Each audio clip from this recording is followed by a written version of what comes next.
This is a daughter podcast where dads come to talk, think, and thrive with your hosts, Oscar and Blandon. Our mission is to cultivate a community of strong, mindful, and present fathers. We want to curate honest conversations with all men, but especially those who have the honor of raising daughters. Hey everyone, Oscar here at the Daughter Podcast, and Blandon over on the other side in Houston. How you doing, Blandon? Man, I'm doing great. Actually, it's been a wonderful Sunday, and today we have another guest. I'm excited to be here, man. We have a multi-hyphenate on our show. Okay, today. I like it. Here Let's we do go. it. Yeah. Here we go. So this guy right here, he is not only a husband, a father. He's a teacher. He's a band director. He's a recording artist. He's a producer. Okay, he's a minister. He's an outreach coordinator. All right. He's a podcast host of not one, but two podcasts. We'll give some plugs in there later. And he's my friend. He's my buddy. And I'm glad that he's on the show today. So let's give a big, warm welcome to Mr. Justin McLean. Yeah. All right. Thanks, guys, man. First off, big shout out to both of you, Oscar and Blandon, man. This podcast is really dope. And to everybody that's listening, please do not let Blandon's grandiose introduction of me throw us off. We're here for a greater purpose. But like he said, I do wear many hats, but I'm very happy to be here. Me and Blandon are brothers from many moons ago. And so now many moons for him. My moons are much younger, but that's another conversation for another time. No, your moons are up there. Your moons are up there, sir. But it's really dope that I'm getting a chance to put a name with a face and a personality with this brother Oscar too. So yeah. I'm excited to be here, man. I'm glad to get into the conversation. If it wasn't for the greater purpose, I would be walking out of here because all those hats, they're heavy, my friend. Oscar, don't let Blandon draw you in, bro. Just stay the course. Be pure, brother. Be pure. All right. We'll keep it on the path, man. Yes, sir. So today we're here to talk about blended families. Me and Oscar don't have a touchstone with that, but Justin has a wonderful story, beautiful story about him and his wife and his daughters and his blended family. Now, he also has sons, but today we're going to focus on his daughters. Yeah, definitely. So, Justin, how about you let us know a little bit about yourself? You can run down your hats again if you want to, but we want to hear your story about your beautiful blended family. So how about we talk about that? I think the hats are good, but a little bit about myself. As these great hosts have said, my name is Justin McLean. I'm from Rosenberg, Texas. It's a small, honest, hardworking town outside of Houston, Texas, 59 South. And I grew up in a blended family. My mom and my biological father, who I have a great relationship with, love him dearly, spent summers and weekends there and all that kind of stuff. We're not together by the time I came into my own way of living and understanding things. And by the time me and my brother, I was turning 7, my brother had to be 4 going on 5. My mother got married to my stepfather, Trent Woods. And I always tell people this story. Blended families have always been around. They've made a bigger picture around the late 90s into now. If you look at most families, there are a lot of blended families. There are a lot of men raising children that are not biologically theirs or vice versa. And so that's where I found myself. And I've been blessed that there are some horror stories that come from that. Just because you're bringing two people that may both have kids or one has and one doesn't, and there's a lot of communication and conversation that's missed in that because there's holy matrimony and there's this love between two adults, but we forget about these kids that are navigating life at 8 and 9, right? They may not be 20, they may not be 30, but they're dealing with life in their context. And so I've always said, man, I've just been blessed. It wasn't perfect. We could go back and talk about some of the things that I didn't agree with or didn't fully understand in my age realm in that moment. But when I tell people my story, when I tell people that when I graduated high school, my parents, my mom and my stepdad, and my dad and my stepmom, because my dad got married a few years later when I was about 9, I think. They went out to dinner and just discussed how proud they were that I graduated and was off to college.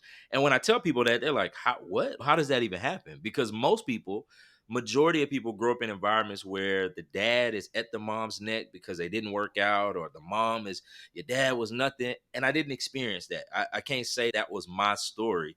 And so I was able to walk into this blended world. Now, I will say this, upon going to college and becoming an adult and dating, that wasn't something that I wanted, right? That I was like, man, I'm gonna marry, all my kids will be mine biologically. But that's not what the Lord had planned for me. And as Blandon could tell you, he was heavily in my life. I was trying to, oh, I'm gonna marry this person. But unbeknownst to me, one of the greatest friendships I ever had and found was with the woman that I'm married to now, Brittany, who we refer to as B. Hey, She, we government came. on here. Wow. Gotta put the government out there. You just never Please, know. please Warrants don't may let us be out put the there. government on here. Okay, okay. Yes, I came in contact with her in college. She's a musician, singer, music educator, all of that. And so she needed a musician. And while I was getting ready to graduate, a friend of a friend, mutual friend, put me on the gig and I played for her. We ended up writing music together. She was working on a project and we just became very good friends. We ended up serving at the same church. And if you saw her, you saw me. If you saw me, you saw her. That's just how we were during that time. She ended up getting married and having my first two children, and we were still friends. I was the godfather to a newborn Lennox and a godfather to Blaze, and the Lord just showed me this is what it is. This is the person that has shown you love, has shown you care, that you desire, that you really love, and she deeply cares for you. And so we walked into a relationship and got married not too soon after that. And of course, the marriage was beautiful, but the reality is that I now have two children that don't belong to me. That one has an experience and a remembrance of this time when his mother was married to somebody else, and a daughter who faintly remembers because she was a small baby. And there were a lot of hard conversations that had to be had because Yeah. here's the other unique thing: me and B come from blended families. She grew up in a blended family that has some rough terrain there, just to be quite honest. Rough terrain that affected her in different ways. That once we got married, because of the way that I am, the way that I work, and because of how I was raised, I'm inserting that into my children. I'm inserting that towards my daughter. And there were conversations that had to be had about things that trigger her and how do we navigate this space that is going to give a healthy development to my daughter, right? Yes, I'm standing in. Yes, I love her deeply, but sometimes love, even though you're pushing towards this and you want your daughter to understand this and you have these things in place, are they meeting her needs where she is right there in that moment? And I think for me, I have a tendency to parent and to lead my daughter to where I want to see her at 15 and 16 and not where she is right now at 8 and 9. If I'm being perfectly honest. And these are conversations that I felt like I didn't need to have, because sometimes we feel like my blend was better than yours because I didn't come out with these issues or I didn't have to deal with this, but I still had to deal with, wait a minute, there are some things that you thought you would never make a part of your life, but they just insert themselves in there because we become products of what we're exposed to, even if it's not like horribly bad, but some things that need to be nuanced and contextualized for who you have in front of you. And so if you've met my daughter, Blaze is the brightest. She is super smart, artsy, into everything, firecracker. She's not gonna take anything. She gonna tell you what it is. I want to help shape that for what it needs to be. I don't want you to necessarily get rid of that because God has uniquely created you that way. But I do have to figure out how to make sure we can mature that in a way that it doesn't hinder you in life, but that it doesn't affect me emotionally where I'm lashing out because I'm trying to get you to learn something, but you're a child, right? My wife says this all the time. We have children in this house and we have adults. We have to always be mindful that somebody has to be the adult. Whether we're giving out Right. discipline, whether we're dealing with whatever, there's an adult and there's a child. And so sometimes as fathers, I know y'all can attest, man, hey, we got to get to it. This what needs to be done, man. The journey has been healthy for me, but it's also teaching me that bringing in my daughter that's born, that's of my blood, it's making me see, okay, what am I doing on both these spectrums? I have a 9-year-old and a 3-year-old. Where will they be at 15 and 10 or 18 and 11, where they may get the same experience, but it needs to be for who they are and not for what makes me feel comfortable. Hopefully that makes sense. Yeah. It made a lot of sense, man. I just want to dial back a second Yeah, yeah, because I think what our viewers and listeners would really appreciate is, how did you make that transition from Uncle Justin? yeah, Now you're Blaze's father, and yeah, you've always been your youngest daughter's father. yeah, How did you make that transition and adjustment? Because I I heard somewhere, and I feel like it's very true, even though all these children grow up in the same household, they get different versions of us. They get Yeah. different versions of us as a parent. So I'm assuming that also having a blended family, that makes it a little tougher to have a different version of my father. Yeah. Let's just talk about that for a little bit. I'm gonna be honest. I really leaned on, and it's now that I'm thinking about it. Before I moved into being a student pastor and working as a community coordinator for a nonprofit, I was an educator, and so I was leaning on what I did in the classroom. I had built a lot of relationships with students from sixth to eighth grade, ninth to 12, sixth to 12, because I was teaching at middle school and high school. So I'm seeing kids grow up right in front of my eyes. So I leaned on that. I leaned on this very direct, structured, ordered person, right? But I went from uncle where there were or godfather where I wasn't responsible in so many ways for a lot of things. Like I was around, I showed up to parties, I definitely helped and did all of the things, but I wasn't there for when the child woke up or if she hurt herself or if she was having a tantrum and all of that. And so it was very hard for me to understand and learn. And I think it was equally hard for her. I think the blessing part of it was that she was little. And so I was Right. able to learn some things without, I would say, leaving a mark. I was able to make mistakes, but she was growing up, right? She was 2, she was 3, she was 4. And by the time we were getting into going to school, I think I was able to get a better handle on. I can use an aspect of what I did in the classroom in terms of structure and being consistent, but I have to learn how to be softer. I have to learn how to say, this is not needed in this moment. As much as I want to say something, as much as I want to respond, it's not needed in this moment. And I think what I had to lean on was I leaned on my wife very heavily. Like I think I learned better when I was able to be quiet and just watch and try to copy what she did in my manner, if that makes sense. Like instead of Yeah. going into it like I noticed I knew how to be a provider, I knew how to take care, and I knew how to be like, I'm gonna put you in bed at this time. I'm gonna make sure you brush your teeth. I'm gonna do all these things. I think where I was dropping the ball was I was there and making sure that people were acting the way they needed to act. But I didn't take that moment to just be soft. I didn't just take that moment to just sit there and say, it's okay that these toys are everywhere and you just want to watch TV. I was like, these toys need to be, why is this upstairs? And B was like, they're literally kids. And that was a very contentious moment and part of our marriage. You know what I'm saying? And so I'm very thankful that my wife was patient and was willing to say the same thing over and not be concerned about how I felt. She was, but like she wasn't, No. you know, Yeah. We know what you mean. pacifying. Yeah, Yeah. yeah, yeah. It almost sounds like you weren't, but the way that you were talking is you almost fell into a babysitter role, right? Yeah, Like a babysitter's there to manage kind of the madness for a little bit, yeah, right? yeah, And then yeah, the parent has a whole different level of stuff that they take care of. But you pay a babysitter to come in and just hold what we got, make sure yeah, they don't die, make sure they eat, for sure. keep them entertained for a little bit, and then I'll come home and then I'll be the parent. Yeah. Not that you did that purposely, but what you were No, for sure, explaining sure. reminds me of what you would have a babysitter come and do.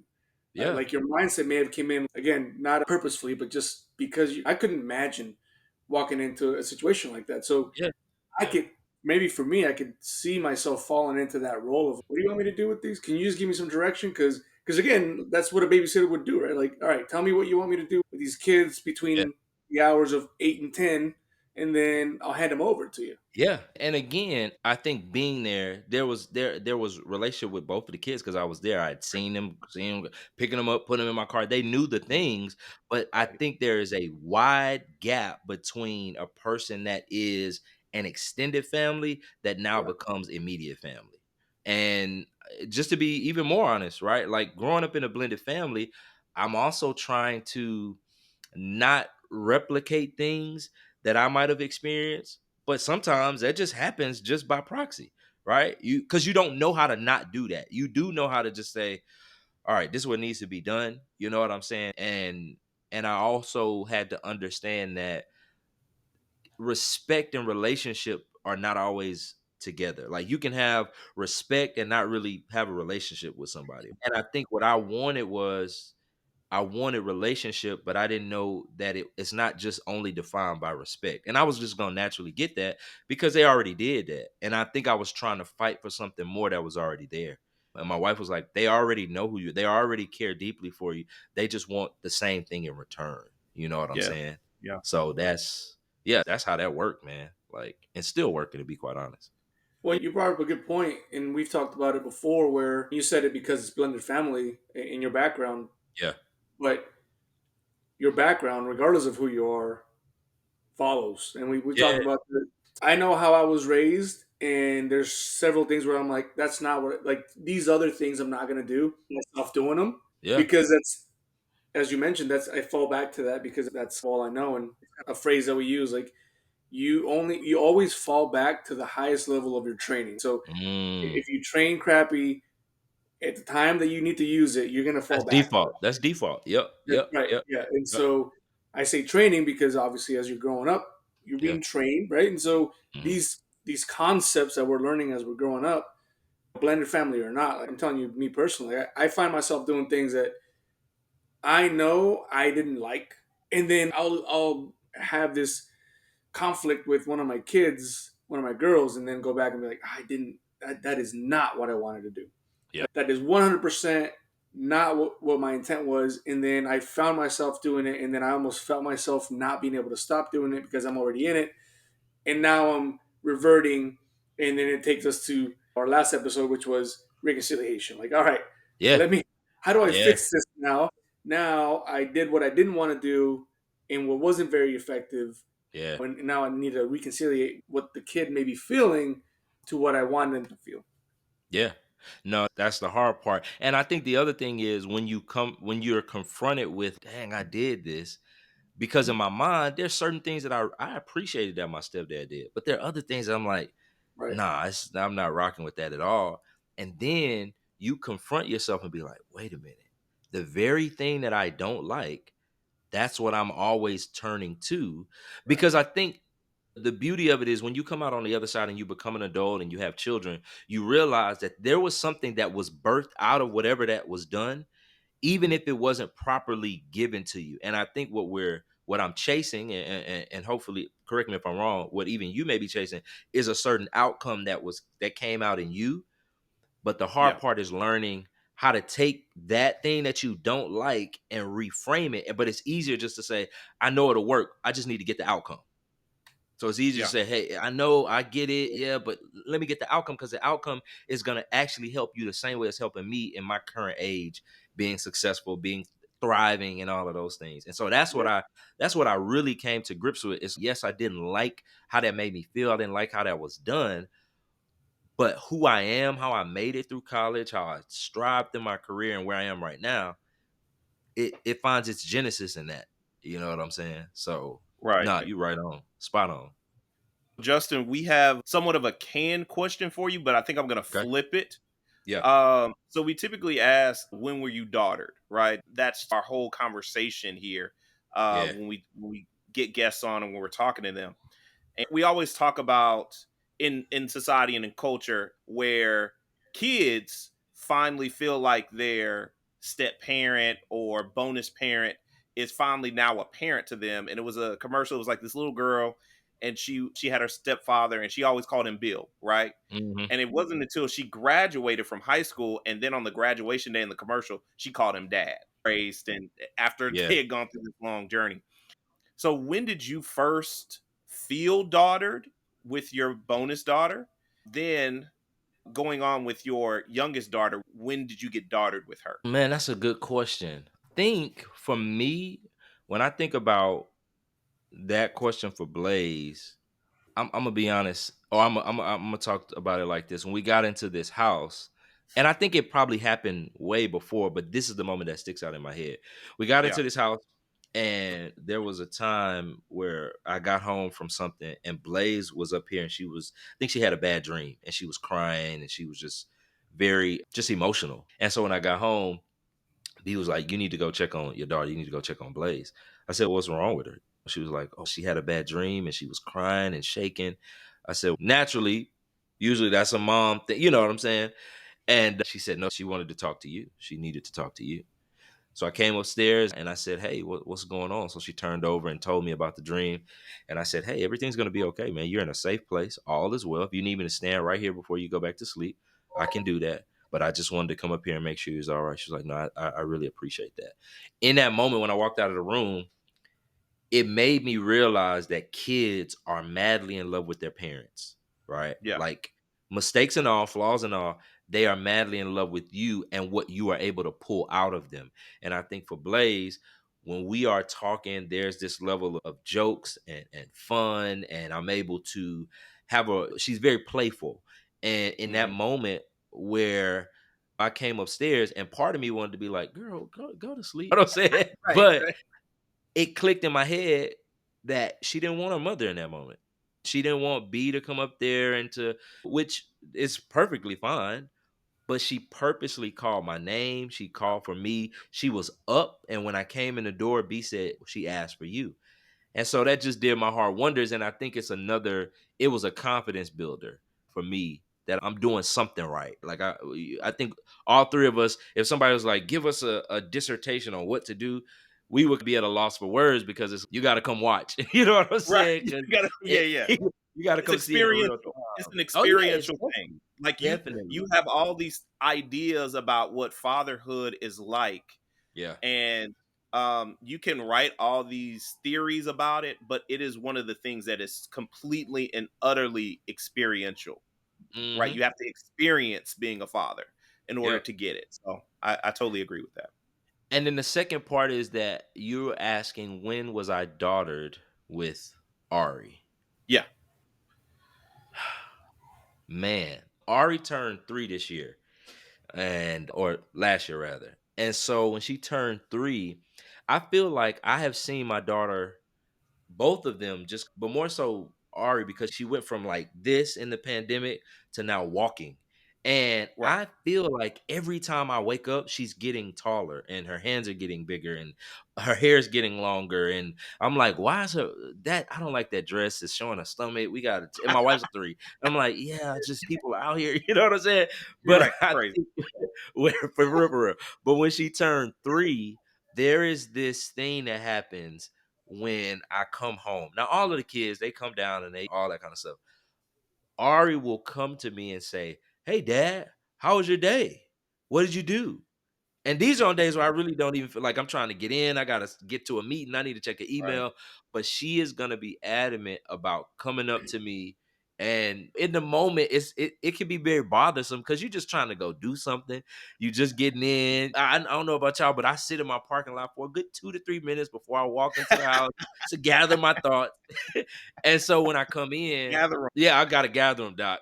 So when I come in, I'm checking into another job. Yeah. Yeah. But when I come in, that's not her thought. Her thought is, all she knows is that this is my father. He's coming through the Yeah. door.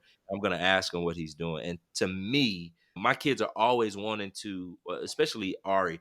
She spends a lot of time saying, "Oh, I want to ride with mommy. I want to ride with mommy. I want to go with mommy." So in those moments, to me, it speaks to there's a tethering there. And I may Yeah. not get it as often as my wife, but there's a tethering there that I'm just thankful for. I'm thankful for. I'm thankful that we can have conversations. I'm thankful that she's gonna come in my office and check on me. That Blaze is gonna come to me and talk to me about things, even when she doesn't want to. There's Hmm. still a Hmm. space for that because I can be a hard disciplinarian. I can say that about myself. I, No. You, yeah, man, I can be. you, you. Yeah, man. Kids at school, so I already knew you was going. Tough dad. My goodness. Yeah, You did man. not It can play. be. You did not play with Not your playing, student man. man. Nah, You were we like, can't. no. I can't. I can't. And I know sometimes that I can be hard on I know it. I know it. And I'm praying. I think a lot of times I live with this, man, I'm always thinking about 15-year-old Blaze, 18-year-old Ari, where in my mind, I'm hoping that they understand. That's my heart. Like when Blaze is sitting in my office and we doing homework, and I'm like, the way that you're answering these questions in this reading assignment is not gonna work. And you're not pushing yourself because you're embarrassed that you don't know. And you feel insecure that you don't have all of the answers because you've always been the smartest in the room. And she's crying and it's not that. I was like, it is that. And I'm praying in my heart while I'm trying to get her to see this, because I see valedictorian, I see salutatorian. You don't see that. You see the student in the class is super smart, super well mannered, and all of the teachers are like, she's amazing. I'm like, yeah, but she could be going. Like, you should be pushing her harder. You know what I'm Yeah. saying? Yeah, you're I, striving for I excellence, and I think that's the total course. Like pressure makes diamonds, right? Yeah, yeah, And we hear that, but we don't really see that worked out. And we're hard on our children, we're hard on our daughters because we know what the world is like. We already yeah, know what you're gonna face. yeah, Even in the small things, right? You want yeah, them to strive for excellence, and yeah. that's your whole mo, right? That's your whole mo. I know you, I Andy, know you know me, Oscar. bro. Yeah, You man. both strive for excellence, and so when we're hard on our girls, it's because we want to pull more out of them. Oscar, I saw Yeah, you. You're about to say something. yeah, well, I was gonna say as a fellow disciplinarian, I feel that. But I feel it because it's real easy. Even you were talking about your youngest, like she's slowing you down, right? yeah. I always, in the hindsight, by the Yeah, way, always in hindsight, I'm of course. like, that's the big man's way for me to slow down because Yeah, I'm constantly moving and I've got this to do and I got that to do. And it's so easy. I find it that it's very easy with the mindset that I normally have to very easy to disregard that. Very easy. And to say, hey, I don't have time for this right now. This later. yes. And you made a great point because my 3-year-old does the same thing. Like mama. Everything's mama. When she's upset. Oh yeah, oh yeah. Everything's mama. Even if I say pick that up, she's I just want mama. Like that's I don't even know how this Pick that works. up though, but pick that up off the floor though. Exactly. So to be able to find that introspection quickly and say, actually, she's asking for me right now, so I need to take advantage of that. Man, I feel that because I don't do that. And I always find it in hindsight where I'm like, oh man, I missed that Man, shot right there. Like I man, missed that little bit because again, she's 3 and she wants mama for everything. right, But she threw me a line and I just threw it away. right. And Because how I many times will I get that line? That's my fear. Like, how many times Mm. will they cast that line Mm. out there and I miss it? So I'm just really trying. Like, one of the things we do right now, like when school was in, I pick my kids up on Wednesdays and Thursdays because my wife is working, teaching music, or she has rehearsal at the church. And so when I pick them up, they already know when they get in the car, I'm gonna ask Lennox, run your whole day down, run it down. I want to know. I don't care what you ate, what student said something to you, why didn't you turn in this assignment, whatever. And I do the same for Blaze. But what I've really made a effort at is there are parts of the day that I'm like, what are we talking about right now? But those are the parts of the story that she really wants me to hear or he really wants me to hear. So I have to, it's all four of them in the car. So Ari is usually running her mouth, being loud. And I'm like, hey, Ari, Blaze is talking right now. So you need to be quiet because I want to hear about her day. And I'm hoping that when she hears that, she is seeing me make her of great importance. right, yeah, That this is not just me disciplining my baby girl to be because I don't want to hear her voice. No, she's talking. And what she has Right. to say is Right. value. You know what I'm saying?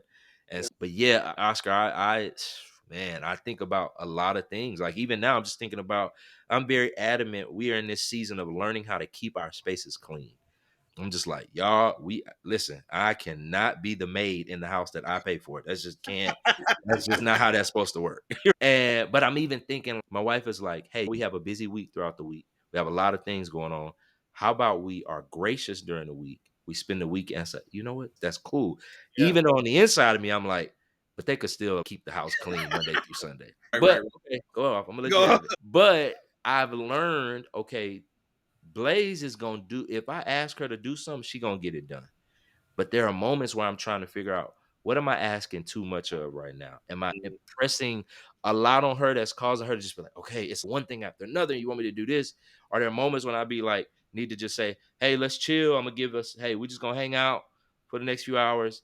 Then we need to put this house back together. And right. I'm learning to be okay with that. I can't say that always works for me, but I'm learning to be okay so that they can have something that when they hit 15 and 16, that they're looking back and saying that was, okay, I understood what my dad Yeah. was doing. You know what I'm When saying? and I wanted to hit one point, just go back a little bit because you were mentioning you're being hard on your daughter to push yourself to do better. To don't come in and give the average. We talk about people out here like they have this shirt and this banner that always reminds me like average is the enemy. And but I will say that I run that same fine line. I'm like I gotta push, Yeah, man. And then I'll question myself: Am I doing it too hard? So on and so forth.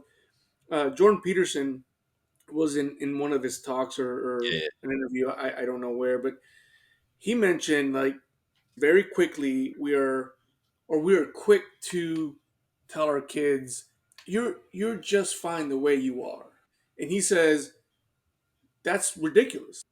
You should look Right. forward to the person that you can be, Right. right? Yes. Of course, but they are Like, unwilling to make the sacrifice or have the just the muscle memory. But even in what you're saying, I want to credit my wife because she's helping me not go too far left in this focus. She understands and she says this all the time. We were in the kitchen one night. And I'm appreciative. I thank God that we're together and that we're married because there are things that you are doing as their father that I just don't know if I would have fully knew how to really get them to do that or Right. pushing that. And, Right. and so super thankful. And I'm like, yeah, we in this together. But my wife told me something one time. She said, I was like, yeah, I'm just thinking about Blaze when she hit 18 and when it's time. We got to think about when she going to college. I think she need to be doing this. She said, I appreciate that you are always vision forward. But she said, don't chase the 15-year-old and miss the 8-year-old right now. right, Absolutely. Absolutely. Right. And that Absolutely. kind of blew my mind because for yeah, me and all of y'all here in this time, as leaders, we are thinking about what's next. We are maintaining, managing what we have. But I'm thinking, okay, what can I be doing to further expand my family? How do I better push my sons? I want to make sure when we hit 60, my wife isn't up, all of those things. And that's constantly in my brain. yeah, But when she told me that, it slowed me down because I think I'm up against a clock. I always look at rearing my children as playing a basketball game. And it's a 48-minute quarter, and I'm constantly looking at the clock because I need to be able to manipulate this game and this play and this to get this right, outcome. And so when she said that to me, it just helped me put all things in perspective that she has to be 8 to get to 15. But if I'm only Absolutely. steering her to 15, then she'll get there and she'll be successful. But she will become that person that is breeding this success because she never really got a chance to be the 8-year-old or the 9-year-old. And Yeah. so Yeah. I yeah, can't say that I'm doing that perfectly, guys. I can't say that I'm always making the right decision because there are plenty of times where I'm probably too hard. I yelled a little too loud. I was, and I'm gonna be honest. Blandon doesn't notice, but I look at how Blandon is. Like he was at the house and my kids are playing. They want to talk and play. He was like, "What?" He's playing all the games, and I'm like, "Hey, man, I got company over. Y'all go upstairs. Go right, watch the TV. Here's your tablet. I'll give you more tablet time." And Blandon was like, "Nah, man. Hey, kids, come on. Hey, let's play." And I'm just like, but that's a part of me that I think they're gonna get a better version when they get older because I'm just that kind of like playful. My wife is always, "Y'all, you cracking jokes." Like we'll leave the school and I pick them up and I'll be like, last one to the car riding egg. So we running all in the street. And my wife said, "This is mhm, what you're doing with our 10-year-old and I. We just running, not right, watching cars." I'm like, we just having a good time, right, But right, now they do it everywhere we go. So we leave and there's like, last one to the car riding egg. I'm like, guys, we are literally in a parking lot. We gotta calm down. Like, Yeah, yeah. but that playful side that you see, Justin, I feel like when you guys were saying, and just like Trevor said, like kind of you're catapulting to 18 and 17 and 16. I really Yeah. don't have that. I don't, and Mm, I believe it's going to bite me in my behind when it gets mm, because I'm not gonna know how to deal. I'm not. I'm just telling you guys yeah. right now. So be prepared. Get your shoulders ready for me to cry on them because I have like I'm almost time capsuling them, so to speak, right? Yeah. Because I love that Yeah. age. I love that 3 year old Sure. age. I love that 5 year old age. I love the 7 year old Yeah. age where everything is play and imaginative and fun. And I don't know how I'm gonna deal with a moody 14, 15 year old or Yeah. sullen and despondent and the world is I'm gonna be like, Emo, don't want to talk. right. Yeah. I'm gonna be like, where's my 7 year old who was always happy and positive and But I we could think play? part of where I'm missing that is I taught middle school for 7 years of my 12-year teaching career. I saw the sixth grader, and in my mind, man, I'm trying to prepare an eighth grader to compete at a high level at band, to Yeah. compete to get into the high school program. And so I'm like, man, hey, y'all come in here. Blandon knows, hey, don't come in here. We're Yeah. not doing no talking. Grab your instrument. You already know the structure. Sit down. And they got those soft, playful moments, but they got them when they were older and they were Right. mature enough to handle them and be able to see the difference between Yeah. Mr. McLean after school and between classes and Mr. McLean. Hey, we got to work.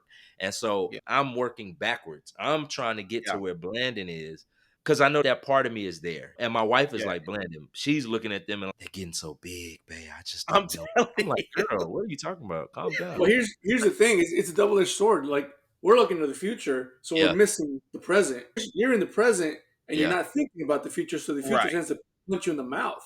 Yeah. The problem is that here's the problem. The future's still going to punch us in the mouth. Right. Yeah. No matter No how matter. well we prepare. No matter how well we prepare. Yeah. No matter Right. how much I think about For sure. a 15 through 18-year-old, Yeah. that 15 through 18-year-old war is coming. Yeah. And there's nothing that you can prepare for that. You're right. You're And right. You're right. and the thing that I'm quickly reminded of, because my girls are about 4 years apart. Okay. We're like four phases, right? Like I'm seeing four phases at all Mm. times. Yeah. And so with my oldest, I was the hardest and harsh and very, because that mindset was like, the world's hard, you're Yeah. gonna be hard. That's how it's gonna work. And then my middle one, I obviously learned some stuff from there. So I did that. Yeah. And then my youngest one, I see him like, man, I missed this 3-year-old with the older one. I really missed it. Mhm. And then I missed this, and I'm starting to see that where I'm like, Yeah. man, like I maybe I focus so much on what's coming that Yeah. I completely missed what I had at the moment. And I struggle with that every day. Like Yeah. every day, I'm like you said, where's my 2-year-old? Where's my 5-year-old? Yeah. Like, Yeah. it's a very real feeling Yeah. that I now feel. Like I feel that loss Yeah. because I probably wasn't. I'm fairly certain I was not present enough Mhm. during those times to say, no, we got what we wanted. And you may never be, Landon, you may never be fully satisfied with Right. getting everything out of every year. But it sounds like you're getting way more I Sure. got Yeah. in that stage, because I was go make money so I can provide, so I can do these things. And my mind was not Yeah. within that time frame. Sure. And we talked about in our episode about guilt. Then for me, you add on the military life, and now I'm gone. Yeah. And so one, I didn't take advantage when I had it, Mm. and now my job requires me to now not be present. Yeah. Right. Yeah. And so I shot myself in each one of my feet, is really what it feels like. Mhm. And yet I still find myself future thinking of, how do I prepare these girls for this world? Because guys, like, we see it every day. It's These, gonna be these crazy. these nuts. I want them to be strong and level headed, and I want them to think, but I tend to go too hard in one way or the other, Yeah. and I can't figure out that middle. But I do know that I continue to do the future thing instead of just like stopping for a second Yeah. and enjoying what we have. After, I think I'm going to mention this every episode, like Trevor with that 75% at 12 years old. Like at 12 years old, you've spent 75% of Mm. your time with your child before they leave. Oscar, you can't say stuff like that on this thing, man. Exactly. That's what That's wild that you just said. Right, not Blandon. Trevor dropped that bomb on us, and That's it's crazy. just been like circling in my head ever since, just completely That and is crazy. utterly. That just gives me even more anxiety. Thanks. I appreciate that. Couple. But I'm gonna tell you something else in this blended family aspect. I know that Blaze was born. I remember her as a baby, but I wasn't there to see her be born, right?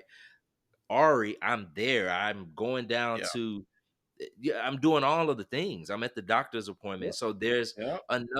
there's this different type of closeness that then in my mind as a father, like I'm having these conversations on the inside. It's okay, I need to make sure, because like my biggest thing is I don't want them to get older and be like, man, that was hard on me, but y'all had it easy. So I find myself, I find myself, oh no, we ain't gonna do no. All right, I'm giving her some energy just in my back of my mind. Blaze can be like, oh, okay, it's even. You know what I'm saying? I know that sounds crazy, but that It's is not. the It's not reality crazy.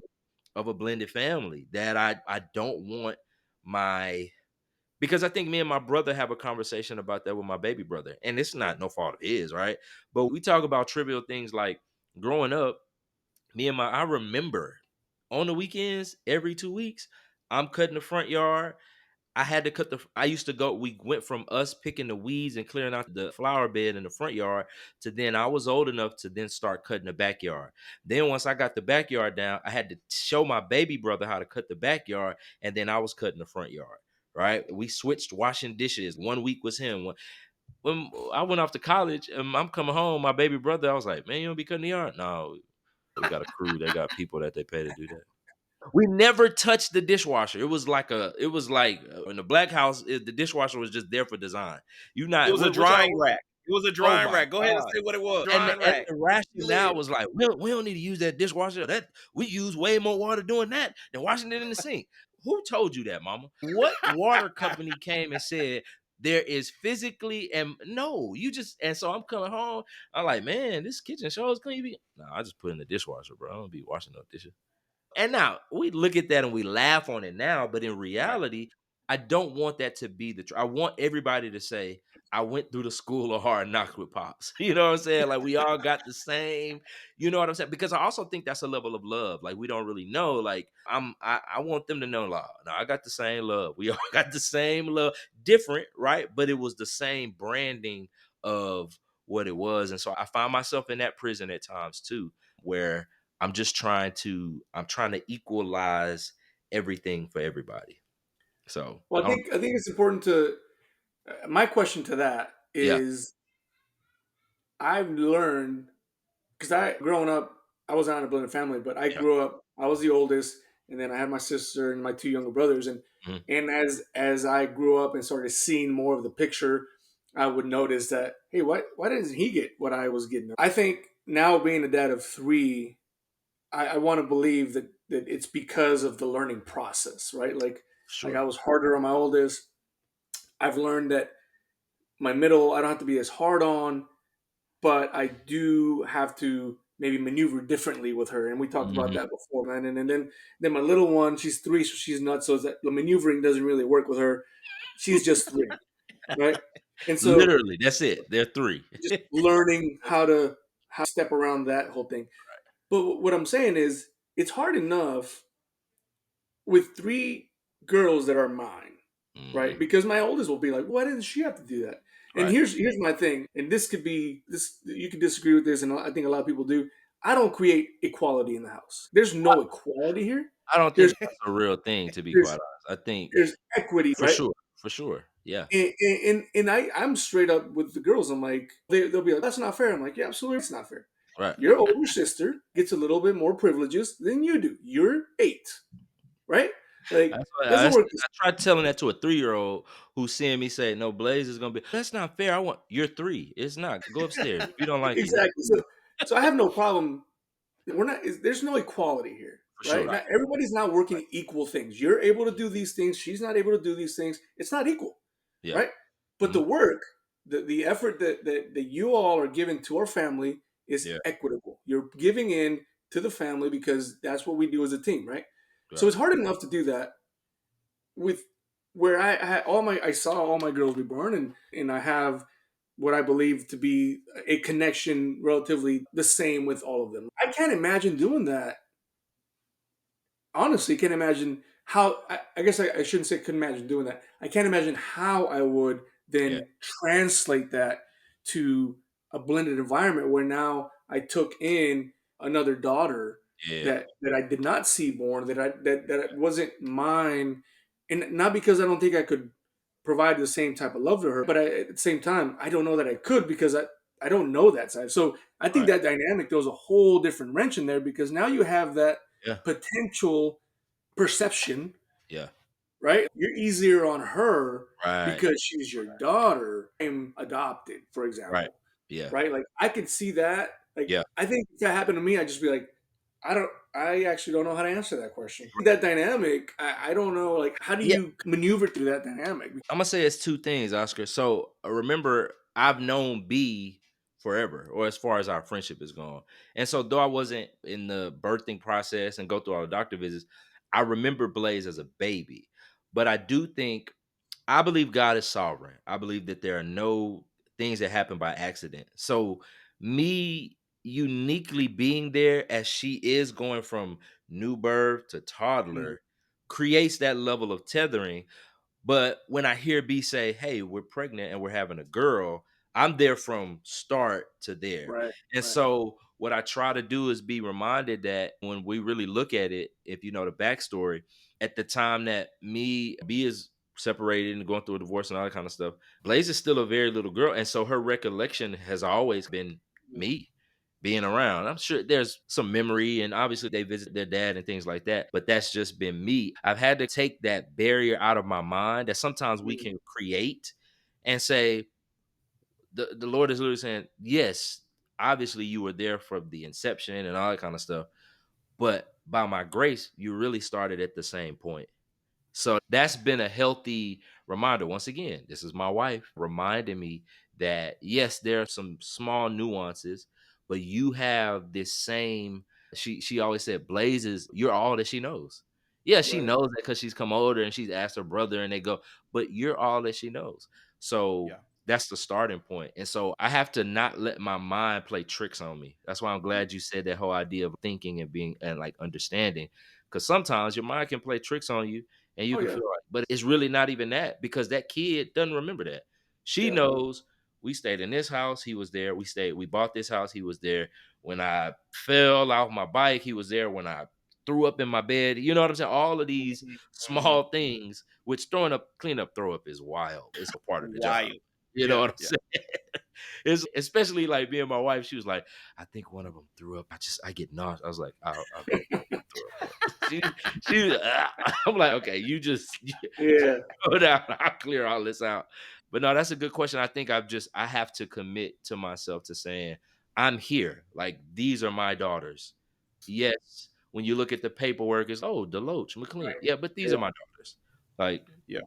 these are my daughter. There's no way around it. Like Yeah. you asked me, this is my daughter. The same expectation I have for Ari. Because here's the thing, both of them are like one and the same. Both firecrackers.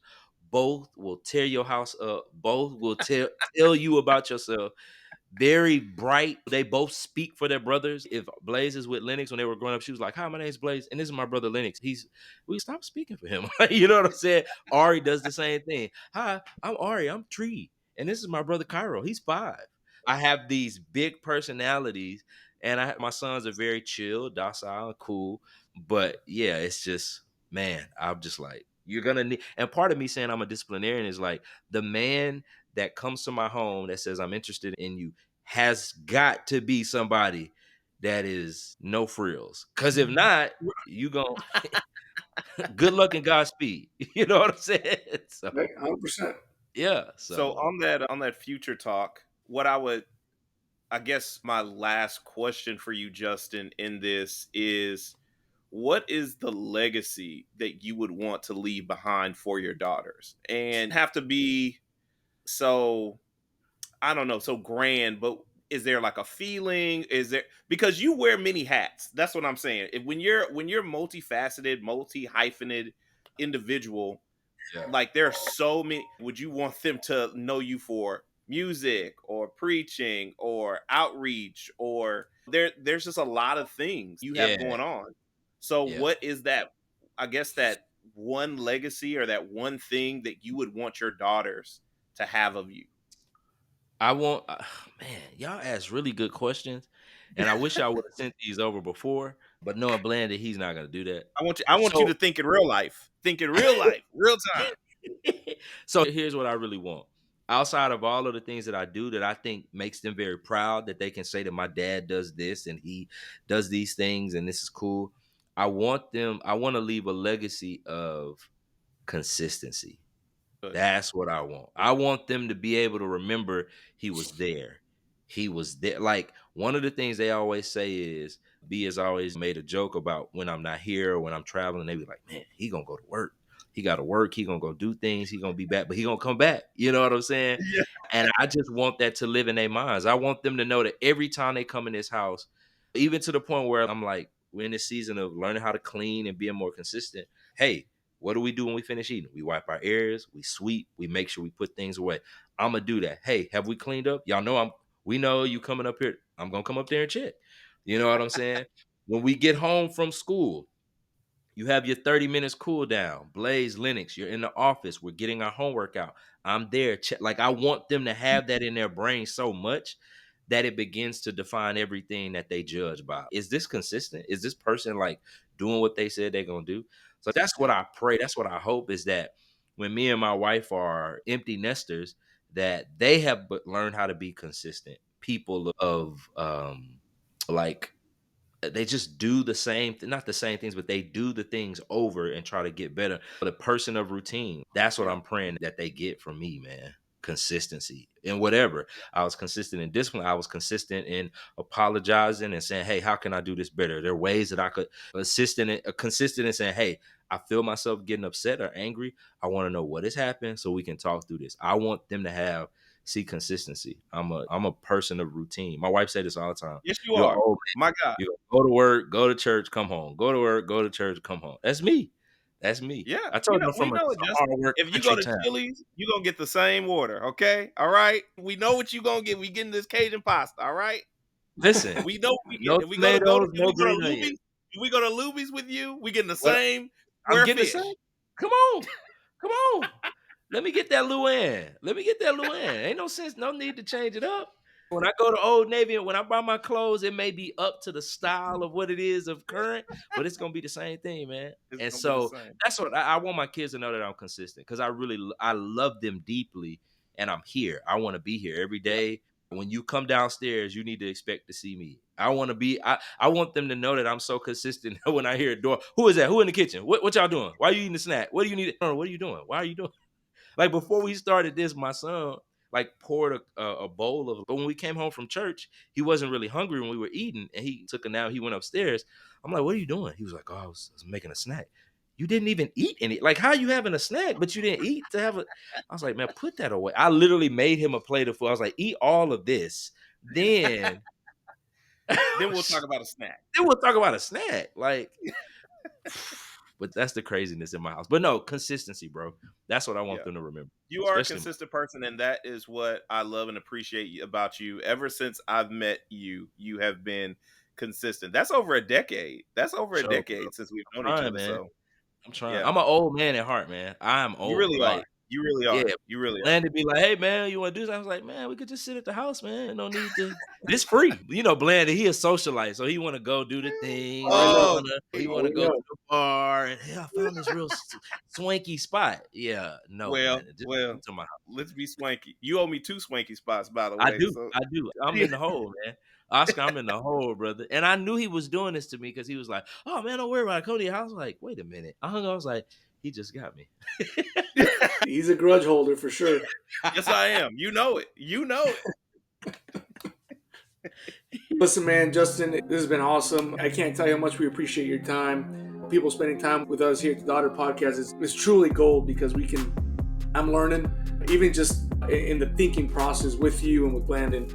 I'm constantly learning. I hope at least that's the goal, right? Sure.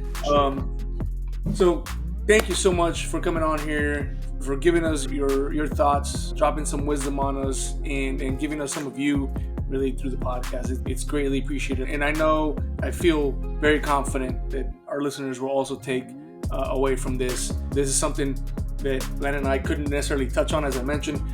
That dynamic of the blended family, and that was such a beautiful answer. So thank you for that. Thank you for coming on here. Thank you for playing around with us. We were on here probably like 30 minutes before we even hit play, and even then I was learning. So thank you for that, and getting our brain juices moving for this podcast. Landon, you got anything?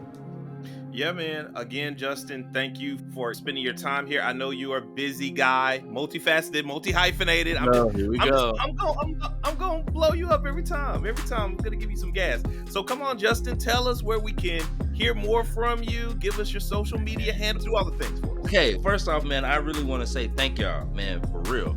Thank y'all for allowing me to come on. A friend of Blandon's is a friend of mine. So the next time, listen, I'm 3 in the hole. Next time you come to Texas, you in the city, man, I ain't got that much money, but I can splurge a little bit for Blandon and Oscar. Just Blandon, don't take us to no swanky spot. We gonna go to Chili's, go down. You get a I'm 2 down for with 20, this. you know what I'm saying? A little gift card action. But no, I'm appreciative that I was able to come on today, because I think what you guys were able to do for me was to help me think through where I am currently and where I really want to be, right? I say this about Blandon. I really want to learn how to, and this word is overly used, gentle parent. And I don't mean that in the sense of like being docile, but really be able to let a part of me that I may be insecure about out, you know what I'm saying, just to be quite honest. And so this was great. This was healthy. But I do have a few podcasts. I do with my dear brother, Eric Jimenez. It's a urban music ed podcast where we discuss things that help in urban environments, to help not only directors of color, but directors that are working in environments that they need the intel of how to reach the students that are in their orchestras, their choirs, their bands, theater arts, whatever the case may be. It's done pretty well. You can find it on wherever you get your social media or your podcast from, The Score. And then I do God for the People, and that deals with culture, it deals with theology, it deals with how do we view the world we live in through the lens of the scriptures. You can find that on all of your platforms where you find your podcast. We got season 2 that's going to be happening this fall, and this summer I'll be doing Won't He Do It Wednesdays on Instagram Live with some friends of mine. Blandon will be on. We'll just be talking about life, and we'll be talking about what is the Lord doing in our lives and what is the Lord helping us to learn how to do in this season. And it's to help ramp up for the second season of God for the People. And so if you're looking for me on social media, you can find me at _Justin McLean _ on Facebook and on Instagram. And so message me, whatever. We'll see what, if the money is right. No, I'm here. No. Oh yeah, if the money is, put it out there, Doc. I got 4 kids. But I don't know if Landon told you, but there ain't money here. No, I know. Right, good. Just want to make sure. He bought me I'm now putting it together. The Chili's was good. It was the bridge. So we good. I got my Cajun pasta. All right, good. But no, I thank y'all. I paid for sure you did. But no, thank y'all again for having me on. And y'all keep doing this. This is great work.